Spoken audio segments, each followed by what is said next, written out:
Yes. Thank you for joining us. I am really excited about this. We do this every month now. I think this is month 7, month 8, maybe. So we are starting to really build that habit. We will be here, rain or shine. We're always inside, so it doesn't matter if it's raining. But we thank you for joining us. We're going to talk about the leader coach today.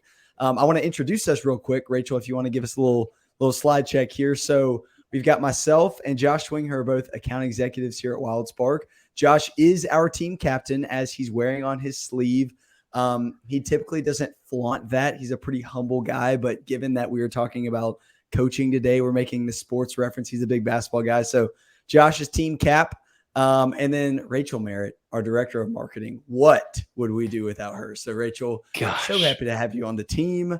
We're going to start with something fun today. We're going to do a little activity together. So Rachel, you want to go to this next slide? So we're going to play a little game of Who Said It.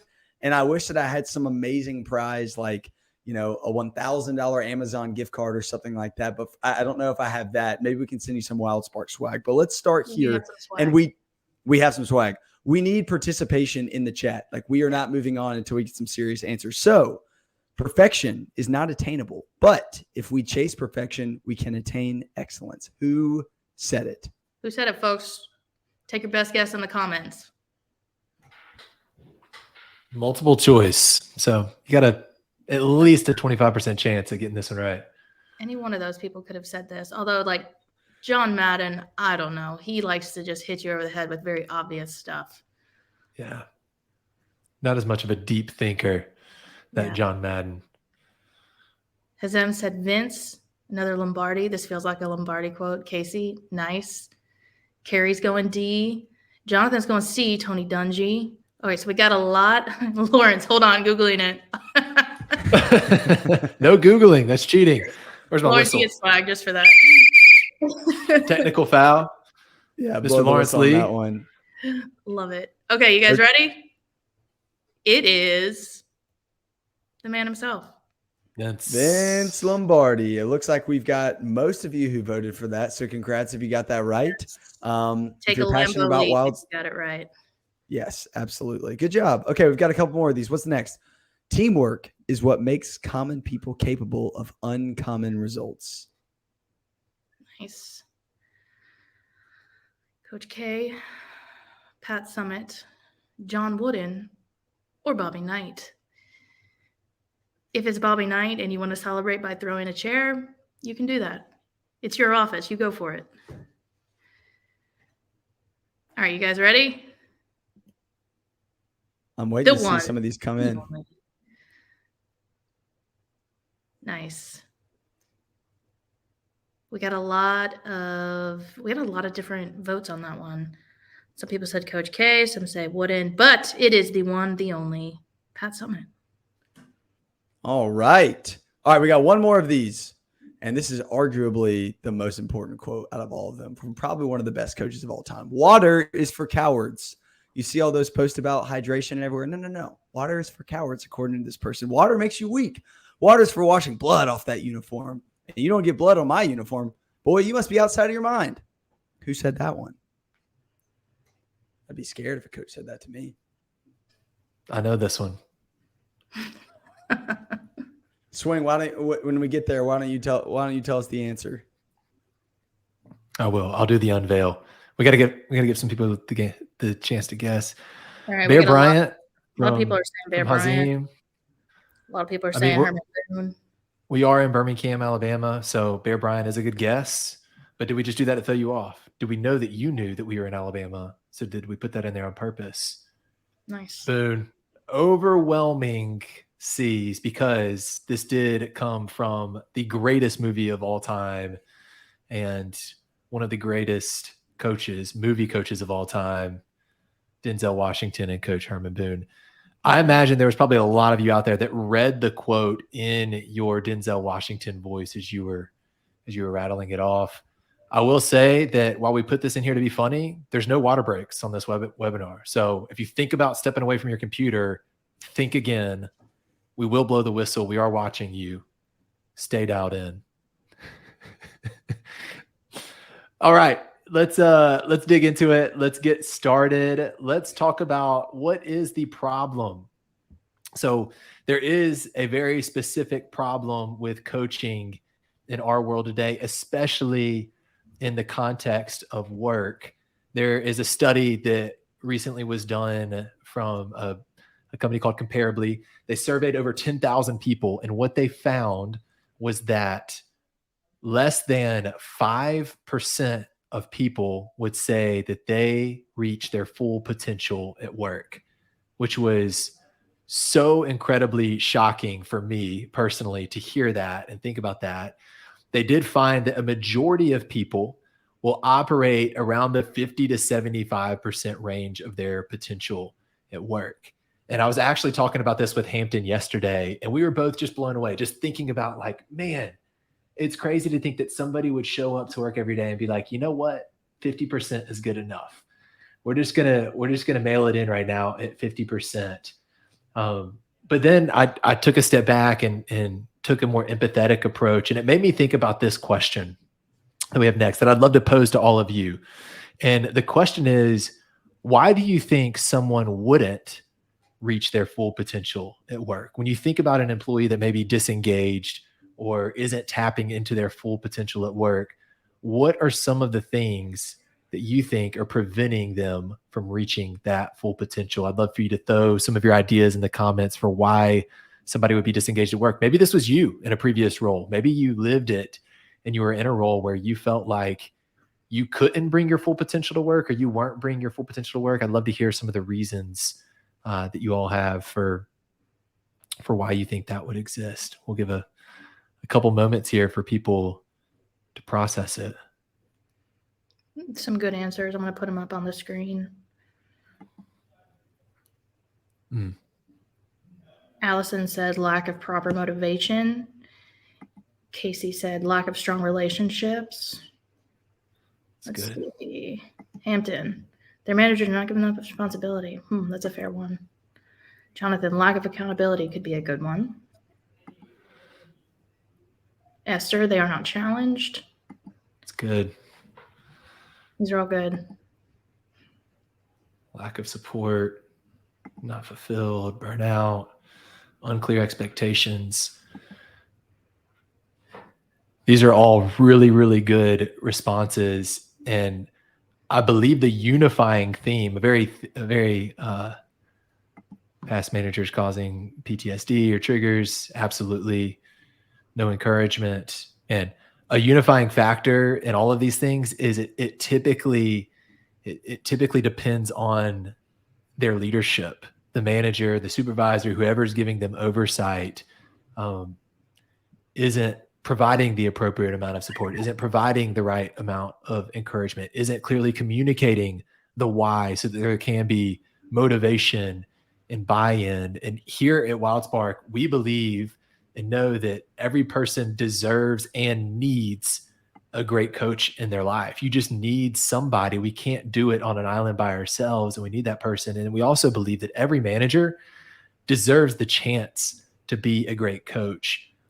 We hear it all the time, right? People get promoted because of performance, and what's still lacking, even though they were really excellent at their role, is the ability to lead and positively influence others. And they get stranded because they're in this position now and they don't feel equipped and supported and confident in how to be a great coach for others. So our goal is to end that for everybody. We want everybody to be a great coach.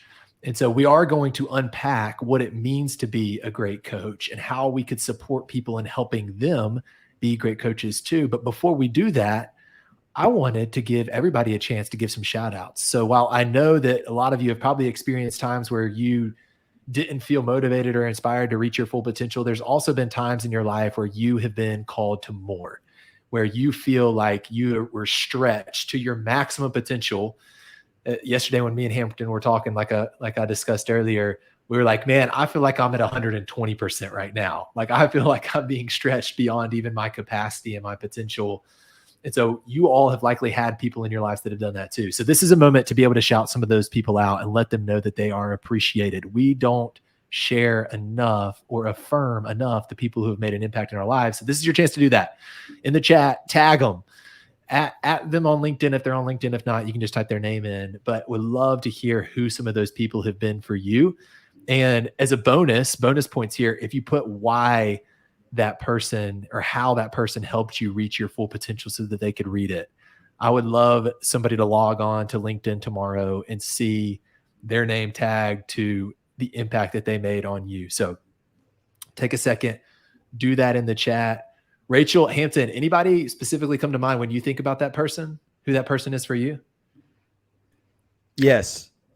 I was about to put something in the chat, but I guess I can talk, right? Yeah. I already thought of Peyton Welch and Corey Tao. They both work here at Wild Spark, and I feel like a reason why that they've helped me is they've given me things that maybe I'm not 100% ready for. An example of that would be I've heard on a podcast a lot of different leadership gurus say if somebody is like 70% as good at something as you are, it's time to delegate it to them. One, as the leader, it frees you up to do other things, but then it empowers somebody else.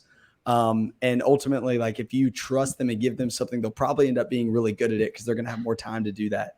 And I feel like Corey and Peyton keep doing that with me. It may be like, I don't know if you're like fully ready, but I'm going to give you ownership, but I'll be here to help. And I feel like I keep getting that over and over again. Yeah, I mean, I was going to say Corey Tao. He's our VP of operations at Wild Spark. I was just telling somebody this morning that like he just makes me better in every possible way. So shout out to him for just being super high impact leader. Best boss ever. Yeah, I have the privilege of interacting with both of the people that you just mentioned, and I would agree 1,000,000% that both of them have called me to more and have helped me be an even better version of Josh Swing. So, and Esther shouting out Nancy Murphy down here because she always got the facts before making a decision, which is super wise. Let your people see you in every way so they know you are real and not some title.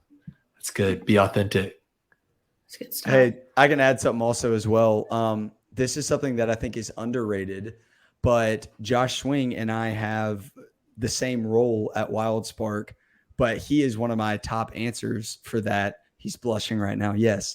But what's interesting about that is I think that so often times like people think that you can only lead south. Like if you don't have a manager title and you're not over people necessarily, then you can't lead them. But Josh leads me every day because he understands me and knows me really well. And then says, hey, I think that you're crushing it here. What if you tried this or that? And so I think that you can look at your peers and also help them grow. And I think that that's a really underrated thing that people do in the workplace. So shout out to you, Josh. Love You it. only paid me like $20 to say that. I get so uncomfortable when people start giving me shout outs, but Hampton, that means the world, man. I really appreciate it. And I am thankful to get to work alongside you. All right. Really good examples from you, Esther. Thanks so much for sharing some of those. We're going to continue to move on and talk about the solution. So what is the solution to this problem of not having enough coaches? There's plenty of supervisors and managers out there. There's not enough coaches and leaders. And so we are going to talk about being a great leader coach.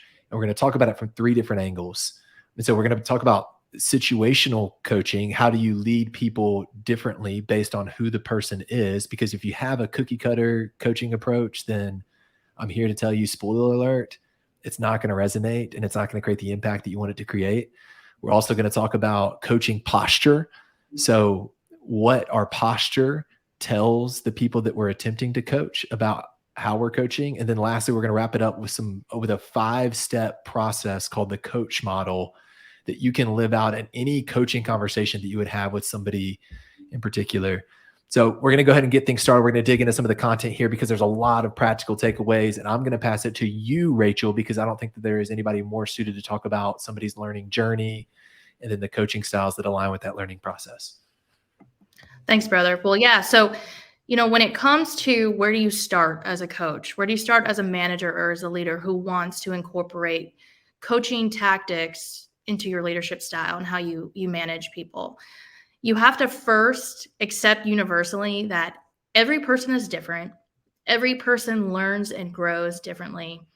And if you've created an environment where people can come and bring their full and authentic selves to work, you also have to embrace the fact that they will need to be led differently than another person on your team, right? And so here you'll see this learning model in everybody, whether you sweep the floors or whether you sign the paychecks. When it comes to the things that make up their job, they are in one of these stages. They are either in learn, execute, own, develop, or reproduce. Now, at WildSpark, our particular philosophy on leadership is multiplying leadership, reproducing leadership. We don't believe that leaders should just create followers. We believe at our core, and what makes us different from other leadership development solutions out there, is that leaders should make more leaders. You have the greatest legacy and impact in your own personal life and the greatest impact for your business or your organization when you have a philosophy of reproducing leaders. So this 5-step learning process, the goal is always to get somebody to a place where they're reproducing, right? And as somebody is growing in their career and moving up in your organization, they're always at some place in this 5-step learning process in some area, whether it's like a competency or some skill that's a part of their job. They are going to be in one of these areas, okay? So if somebody's in the learn stage, and you as a leader, you need to be really good at assessing where they are. You need to ask the right questions in your weekly one-on-ones. You need to just sort of not micromanage, but kind of like dive into really just caring and knowing the people that work on your team and work alongside you so that you can gauge where the leader behind you or the leader on your team is in this journey. So if somebody's in the learning stage, they're doing something they've never done before. It could be a new task, a new skill, or a job, but it's something they've never done before. They're really learning the what, the why, and the how, and they're not feeling competent or confident doing it on their own just yet because it's so new to them. But in the execute stage, the next stage, they're doing the task, they're starting to see some success, they're getting reps under their belt and starting to, be excited about doing that work, and they're growing in their competence and their confidence. I think of somebody who starts out like in a sales development role, right? And they are really shaky at first in cold calling, right? But then once they keep practicing and have some tough calls and have a few wins, right? They really start to get into that execute stage. They're not fully ready to do it on their own, and they still need a coach in the execute stage to just help them grow in mastery of it. But that's where somebody's at when they're in the execute stage. When somebody moves into the own stage, they're executing that task with consistency in the right way with full confidence and competence. So this is the sales development rep who's getting in there. They're excited or they're ready. They're mentally prepared to do those cold calls each day. And they're doing them with confidence and competence, regardless of what happens on the other side of that phone call. They're mastering the skills needed to do the task. They're able to see how this task works in concert with other tasks on the team, right? So they look at somebody like you, Swing, or you, Hampton, and they look at how, just mastering these cold calls really helps people. It helps the sales team grow sales volume and then get leadership development into the hands of more people who need it, right? So that's where somebody's at in the owning task. Now, when somebody moves into the develop stage, that's when they're equipped and they're ready to teach someone else. Like, for example, somebody who's really owned these cold calls for several months, and then a new person joins the team, they're ready to take that person under their wing and teach them how to do that. They can lead them through their own journey of learning, executing, and owning. And then finally, when you're in the reproducing stage, you are just successful at being able to have somebody else do these tasks and train them on this task and really supporting them. I would say this is somebody who then goes into a level where they're overseeing the cold calls now, like they're overseeing the people who come in on the sales development team, right? So those are really those 5 stages that a good coach has to be able to understand, engage where their people are, and then be able to guide them and coach them based on how they're functioning in their role. So I think the most important thing that Hampton's going to talk about in a little bit is going to be listening and learning, and there's just a level of humility that you have to have as a leader and just interest that you have to take in your people and care for them to be able to really accurately gauge where they're at in the 5-step learning process. And then there's a level of competency that you need as a leader. You need to know what the task involves, so if you're in a management position or a leadership position where you're overseeing a role that you really maybe don't have a lot of like functional knowledge of, you understand the big picture and how it contributes to the team, but maybe you don't understand like the day-to-day tasks of what it takes. That's your opportunity to really dive in and learn, right? Spend a little bit of time learning about the tasks that they're executing on. And then that's really going to help you in the long term be able to coach them and gauge where they're at in the 5-step learning process. And then once you really kind of understand and master that part, that is going to help you as a coach be a situational coach. Now, I'm going to stop for a second because I'm a big fan. I'm a big sports fan. So are these two guys, right? And like, the very best coaches are the ones who are able to look at what's happened in the first half, go into the locker room, and then switch up the strategy with some sort of new situational coaching style based on what's happened on the field, right? Can you guys think of like any great coaches or great scenarios where situational coaching is just like their bread and butter? I mean, I think about the GOAT, Nick Saban, and how he adapts his strategy. I think about like the whole Tua and Jalen situation, and how one got pulled out, one got put in to help them win a championship, because like he wasn't too prideful to say that like this other person that isn't starting is going to be the one that helps us win the game. Right. The prideful coach would say, like, I'm not going to do that because it admits that I made the wrong decision in who I started, maybe. But the situational coach says, hey, this is the person that's most equipped to be able to help us get to the goal that we want to get to as a team. That's like the immediate example that I think of. Hampton, you got anybody else? Not at the moment. I'm trying to think of the best example to share, because we're in Alabama and we try not to always talk about people down south. People are like, come on, spread the love with different sports. Don't just talk about Alabama football. But that is a great example right there. Yeah.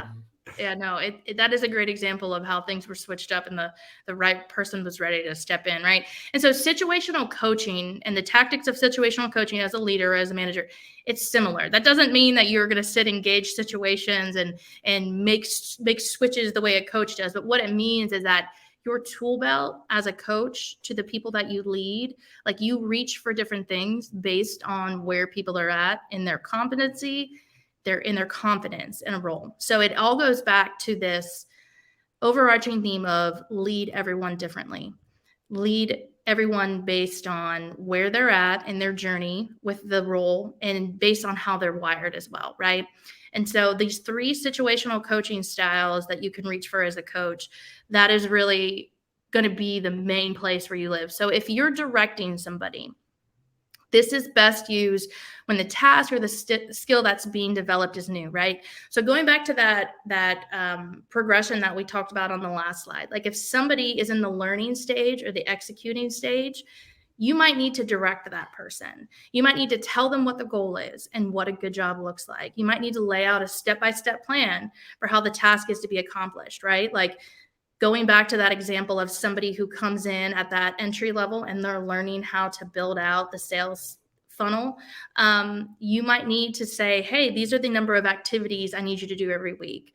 And what a good job looks like is at the end of the quarter, you've booked this many calls. And a step-by-step plan is for you to go in every day and make X number of cold calls and send 30 cold emails, right? So like laying out a step-by-step plan and directing somebody, just like the word means, right? Like a director directs a movie, a film that's being produced, right? You are directing this person when they're in the learning and the executing stage to really help them know what success looks like and how they're going to get there. You need to tell them why they need to do it, how to do it, and then give them directives and tasks to get it done. Now, the coaching, the second one there, the coaching style of situational leadership, this is best used when the person you're leading really starts executing the task on their own, but they need you every week or every day to really give them check-ins, coaching check-ins, So as their confidence increases and their competence increases, you're just giving them little nudges or little bits of feedback to really help them, right? So you're continuing to give direction. You're engaging people in two-way communication. You're asking for suggestions and their thoughts, and doing that part of yourself as the coach to really learn about, now that they've got the basic tasks down, like where are they at? Are they in their head and that type of stuff? Or do they see a way that this could be done better? And then you're like encouraging collaboration to boost the team or the team members' participation, right? So as you're coaching and somebody kind of gets a competency down, you can really suggest, hey, maybe team up with this person, or maybe this person can help you build out that skill. So that's the coaching style. And then finally, supporting. This is really the style when people don't need as much direction because they're just getting very competent in the skills needed to do the job. And that's when you really just support them, right? You're not telling them what to do. They're at a level where they can really direct their role and know how to spend their time, and they know what success looks like. And they're also at a place where if they have any hurdles, a lot of times they're going to solve those problems themselves. Like they might come to you as a leader, as their manager, and say, hey, I'm having this problem. Here's how I think we should solve it. Or here are these 2 to 3 ways I think we can solve it. What do you think? And they're really going to come to you for wisdom as a guide to them. And you're going to support them in them trying to make the right decision, right? So you don't really have to give them detailed instructions. You don't have to follow up that often. But you do need to have regular check-ins to make sure that the work is just being done in a way that, looks like success, right? So those really are those 3 situational coaching styles that we are talking about today. And again, it goes back to gauging and understanding and listening where your people are, because that's going to set you up to know, well, how do I need to lead this person?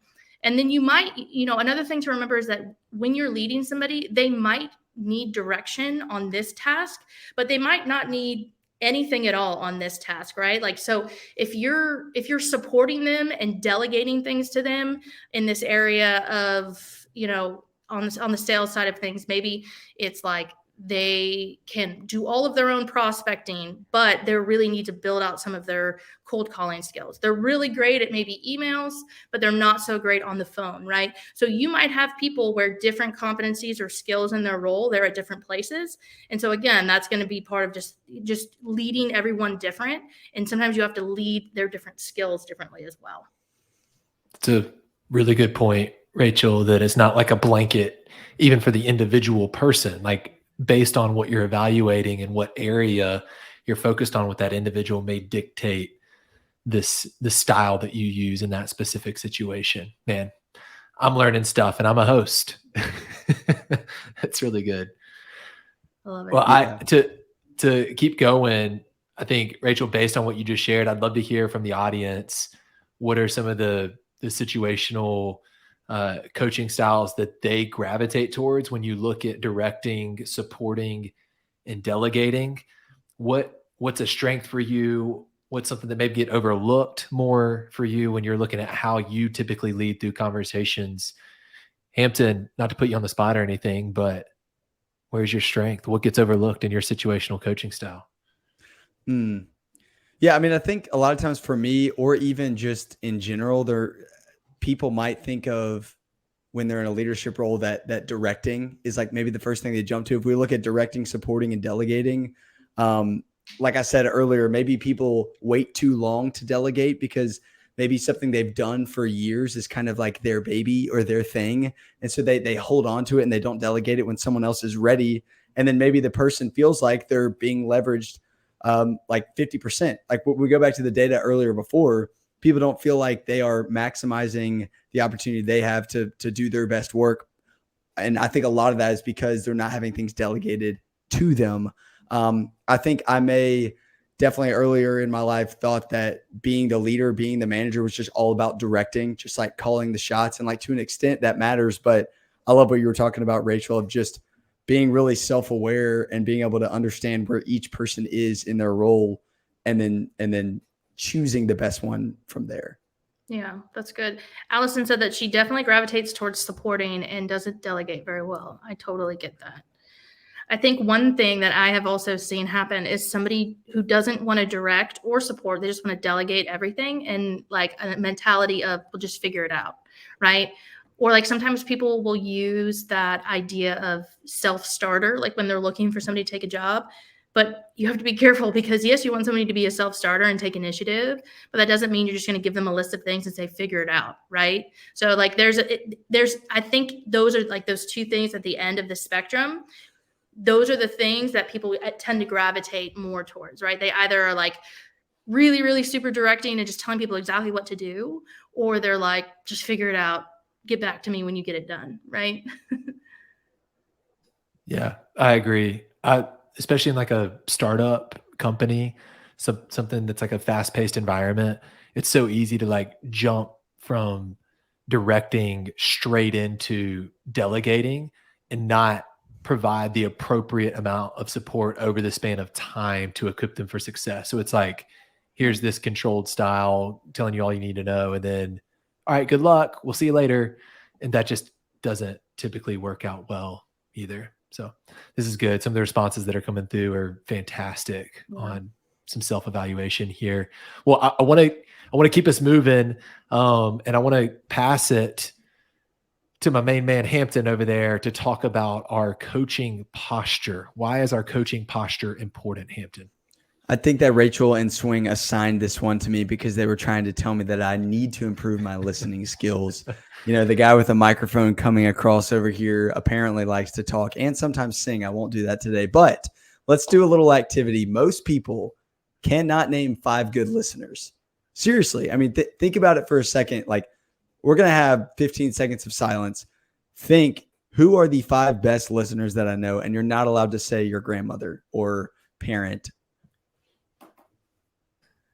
Yeah, they have to listen to you. It's a requirement. Yeah, I don't think that counts. I'm not sure that it counts. But, I mean, yeah, I think that the challenge here, and we'll go into this question as well, but I want someone, like when someone else gets asked that question, we heard this from our friend Ryan Leake, make it your challenge for you to be the answer to that. What if some of the people that work under you, that you lead them, if they got asked this, wouldn't you hope that you would be one of the first people that pops in their head? It's really hard though. So another discussion here. Love some participation. What are some ways that you know if someone is actively listening to you? I'm excited to see some of the things that people say here, so I can just personally apply them to my active listening skills. Yeah. What's interesting is I think I go back and forth with this because I try to like nod and look in the eyes and engage, but how often towards the end when they're having a hard time landing the plane, I'm like, yeah, and I almost speed up that to get them to stop talking. How do you think that makes somebody feel? Probably not great. Don't do that. Yeah. One way you know someone is actively listening to you is that they're not staring at another screen. They're not letting you talk to them while staring at their computer or their phone. That's one thing. I have another one. One of the best things that my friend Josh Swing does, guys, I'm really giving him some love today. I love this. Keep it coming, man. I know. Every time I say this, I feel like he repeats back to me something that I said, which I think that just immediately proves that you were listening to them. Mm-hmm. Yeah. It's like a test almost.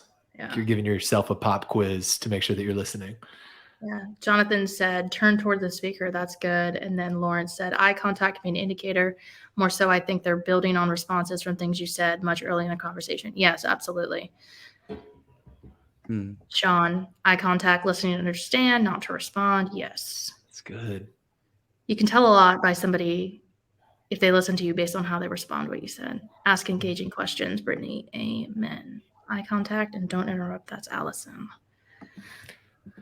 That's good. Okay, let's talk about this for a second and this quote. So listening to understand instead of respond, that's one of those things that feels so good to know and say. Like for me, who's someone who likes posting on LinkedIn or something, I've probably posted that 30 times. Do I actually do it? Well, I need to remind myself every day. But here's the thing.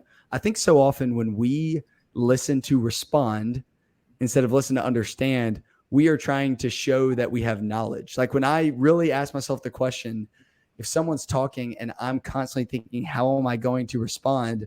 The deep root of that is me probably trying to prove that I have a great response and that I have a lot of knowledge because I want to seem smart or be able to add value. And ultimately, that's the opposite of humility.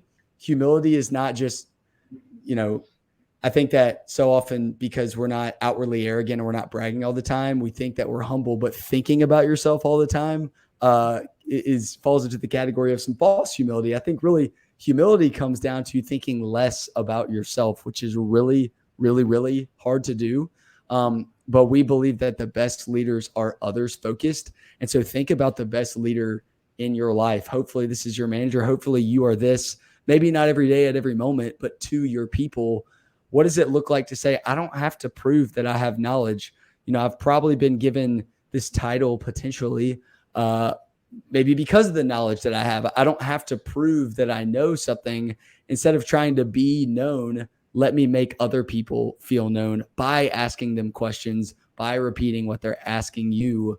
And it's so interesting because the lie that I think I sometimes believe is that by asking more and more questions, that I'm losing opportunities to speak and be known and show knowledge.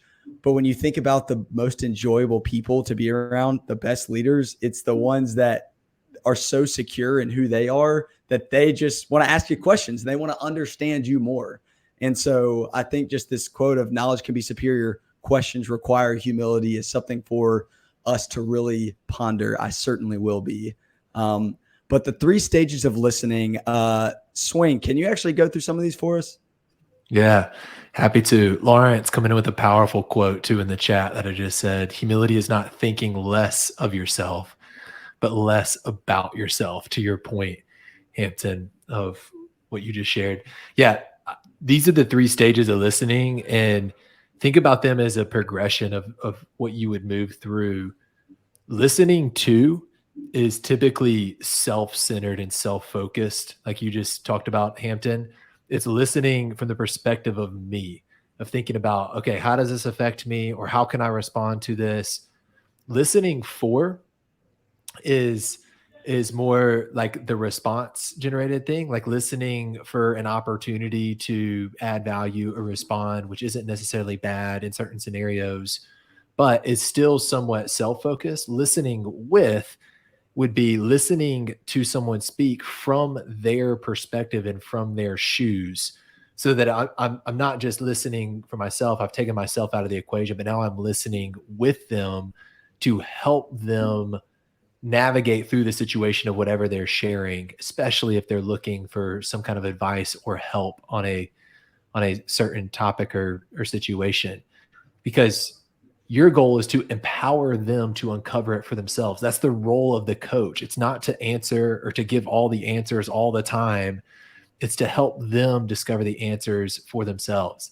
It's like feed a person fish and feed them for a day, teach them how to fish and feed them for a lifetime. Help them come upon the answers for themselves by the way that you listen and ask questions to them. So that's how I would unpack these stages of listening if I'm thinking strategically about them. Yeah, that's good. And our last quote in the listening category is from Keith Webb. Coaching involves listening to others, asking questions to deepen thinking, allowing others to find their own solutions, and doing it all in a way that makes people feel empowered and responsible enough to take action. Okay, so back to my point about humility a second ago.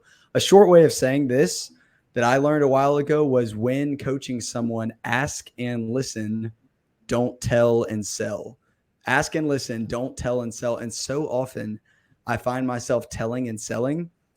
And if we're really honest, this is me confessing this, but if we go back and talk about humility, I want it to be my idea. If I'm a good leader, don't I have to give them these great ideas and then motivate and inspire them? And in some cases, sure.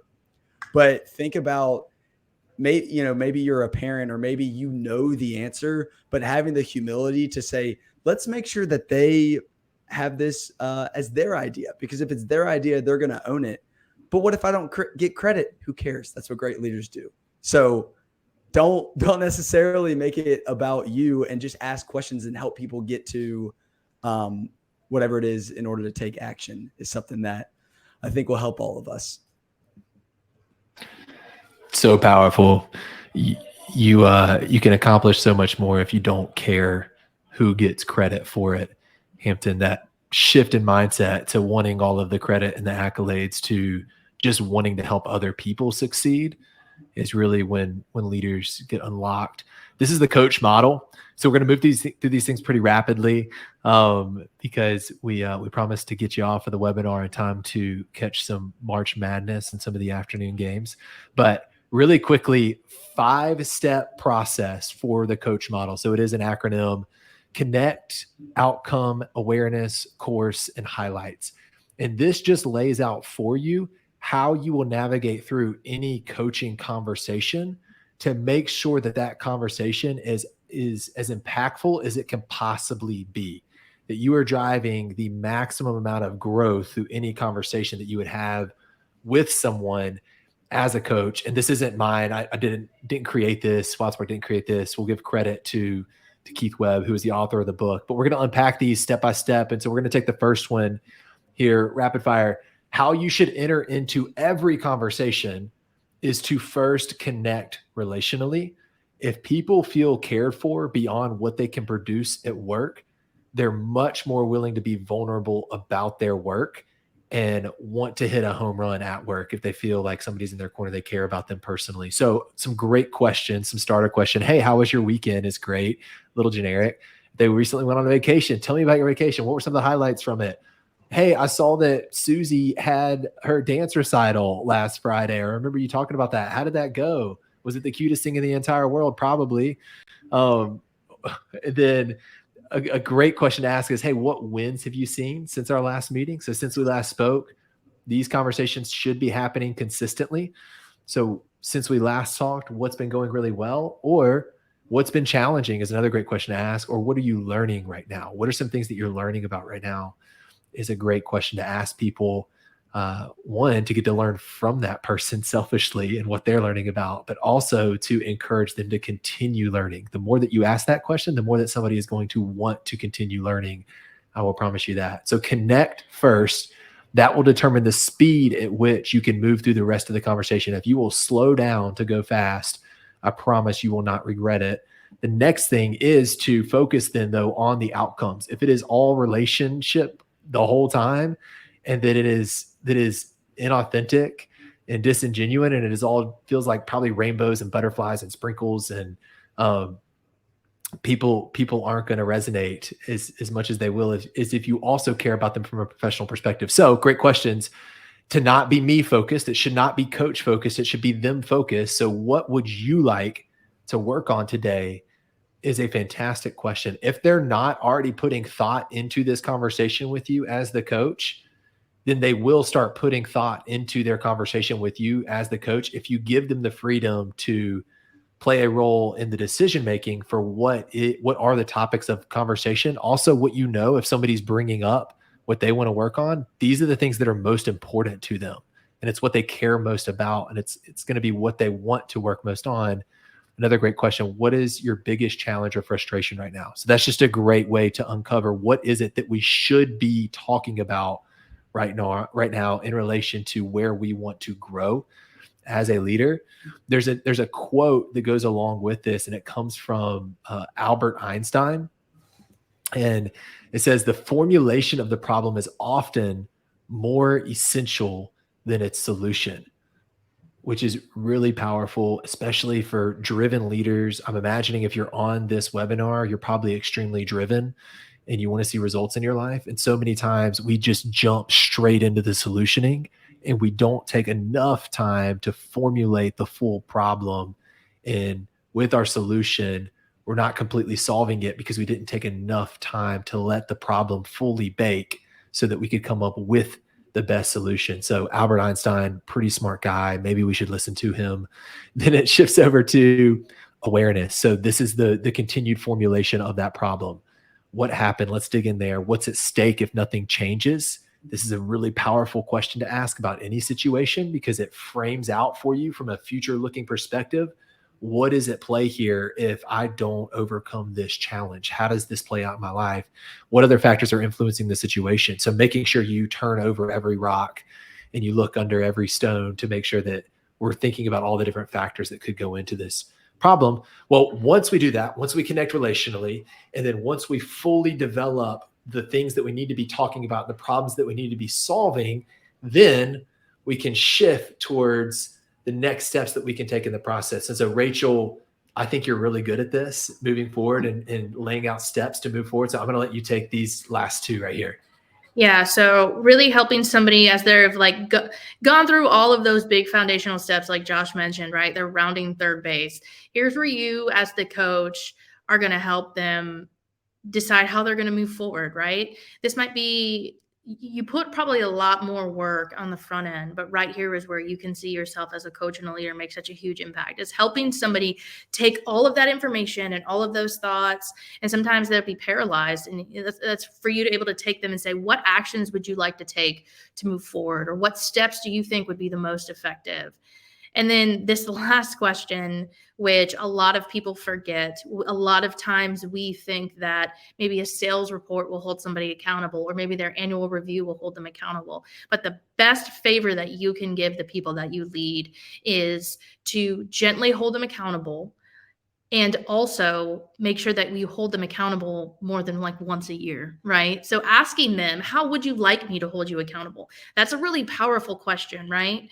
Because on one hand, accountability, like, you don't want it to be something that's fear-based and looming over people, right? And so asking people how you can hold them accountable makes it and focuses it from being fear-driven to support-based, right? Like, how can I do this in a way that works for you? So asking the people you lead that question, they might have like hard and fast goals about what they're working towards, right? But like, for example, I have a really hard time. I'm director of marketing, and part of our strategy is content marketing. Well, content marketing and search engine marketing, right? It takes a lot of writing time and a lot of research time. And so having my boss hold me accountable to making sure I'm just blocking off time to spend doing deep work, deep writing, deep research, that's ultimately going to help us as a team and as a business make the greatest impact, right? I can make myself super busy all the time just doing little tiny tasks, but he holds me accountable to block off the time to do the things that make the greatest impact, right? So that also helps people feel like they have a coach in their corner to help them where they're weak. Because a lot of times when you ask people this question, they're going to give you an answer that really helps them get better, right? And so that's the way you want to frame this type of stuff. And then finally, the highlights. You want to review the learning and all of the things that you really handled on the front end of the coaching conversation and those insights that you had by being that great listener and asking those pointed questions, right? But asking people, what are the action steps and the timeline, right? That's going to be like the highlights and the takeaways from the coaching conversation. So making sure that those are clear too. I think a lot of times there's a quote that we've said around here at WildSpark is that, what is it that we said in communication that moves people? It's like, a lot of times the best way you think to say it, like, is it's something like that. It's something like, if you think it's the best way to say it, chances are everybody else thinks there's a better way to say something, right? So having like solid action steps and a solid timeline written on paper that's agreed upon, like, and not just defaulting to the way you think it should be done, getting it out there and specific and on paper is super helpful. And then what has been your biggest takeaway from our conversation? This is really going to help them and help you as the coach know like how to best support that person, right? Like how they answer this question is going to be a big indicator on the best ways that you can support them, right? And also it can kind of be an orienting question, right? So like if you as the coach ask that question and their biggest takeaway is really off base, like that might be time to dive back into some of those other parts of the coaching model and gain more clarity and understanding with that person. But a lot of times too, like their biggest takeaway will just be a big indicator of like how they see the world, right? And that's just going to help you as the coach be a better coach to them, be a better leader and manager to them, right? So those are the highlights that you take away from a coaching conversation that are like the outcomes. That's really good, Rachel. I think so many times we walk away from conversations with a lack of clarity where we're like, there just wasn't a bow tied on it. So we're like I'm kind of clear on what I'm supposed to do, but not 100%. And I think this just like drives the nail into the coffin to make sure that we are super, super clear on what we're going to do moving forward. I think about just even a story of how this relates. A lot of you shared about like your favorite coaches over the time that got the most out of you. I'm guessing there were elements of this coach model that they applied at different levels of effectiveness. But I think about the biggest coach that had an impact on me was actually a coach. His name was Coach Stanley at the school that I'm wearing a jersey for right here. And his biggest impact on me wasn't in the season. He asked me questions about what I wanted to work on in the off season to be the best basketball player that I could be. And he let me totally own that. But then he also let me own the accountability piece. So he was like, okay, when do you want me to check in over the course of the summer while you're, back home to make sure that you're growing in these key areas, and then follow through and apply that accountability. So just all the elements of this coach model are so, so important that you're thinking about helping somebody reach their maximum capacity and be one of those best coaches for somebody else. Last question here to sum it up is, as you reflect on the coach model, connect, outcomes. Ooh, what's the A? Awareness. Help me out. Awareness. That's it. Awareness, and then the course, and then highlights. Goodness, fumbled through that one. What is your biggest area of strength? So when you think about your leadership weight, do you skew towards relationships? Are you really good at the connect part, but that lack a little bit of effectiveness on the clear outcomes? Are you really good at driving results, but tend to skim over the relational side of things and don't fully have the depth in your relationships to be able to move fast and apply accountability from a place of care and trust? Evaluate yourself and think about the area of the coach model that you could work on to be the best coach that you could possibly be moving away from this conversation. Hampton, what else you got for us, man? All right. Well, we've got 4 minutes left. We were kind of messaging each other in the private chat, deciding on if we should go for another hour. And we decided yes. I'm kidding. We're wrapping it up, everybody. I appreciate you sticking with us. We're having a blast here, but this is the world that we get to live in every day. We love talking about this stuff. And those of you that have joined us today and join us monthly, you love learning this stuff. You read these books behind me. You get on these webinars. But what is the problem? Most of the people that you work with probably are not. Many of you are in HR. And so you talk to us and say, hey, our managers, they mean well. They have great intent. They might have gotten in this role due to tenure at a company, or they were really good operationally. But now when it comes to things like coaching, they just haven't really thought about that before. And so that's really why we exist as a company. Those of you that aren't in HR or aren't in a leadership role, I think you're going to be just fine. If you're coming to this and learning and growing, like that's going to be the key to you becoming a great leader and career success and everything. But what we're finding is just many organizations have people that would say that they genuinely care about being a better leader, and in this case, a better coach, but oftentimes they're just having a hard time building habits around learning and growing for that. And so that's really what WildSpark is doing. We have built a system to where each month your people get to do a leadership lesson on a certain topic like coaching. And they'll do that on their own through our platform, as you can see here. And there'll be a good lesson with some humor and movie clips and graphics and illustrations. And the content's really good. But at the end of the day, it is very important to us that people connect with their peers to actually have conversations. And so that's a big part of WildSpark. When people say, what makes you different? That's one of the bigger areas, in that we want your managers, your people, to have conversations about, here's what I learned in the coaching lesson. Here's how this applies to my specific role. I've got 5 to 8 other people that are in my group. We're talking about that. So we're going to learn from each other. Then ultimately, we're going to create action steps and have that accountability in place each month. And so that is really what our system is built to do. And so certainly we would love to have a conversation with any of you if that's something that you would like to learn about at some point.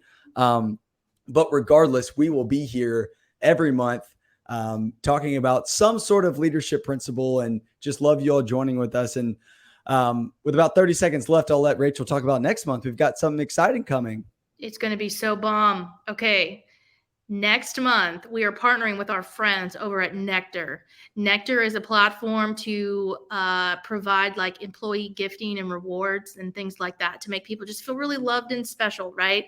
And to help you create a culture that people don't want to leave, right? So we're partnering with them next month for our monthly webinar to talk about how you can create a culture that people don't want to leave.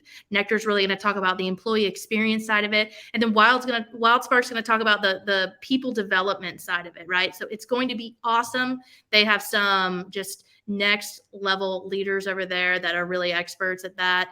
And we'll be able to just talk from our wheelhouse as experts on, people development and investing in people and in their career growth and personal development.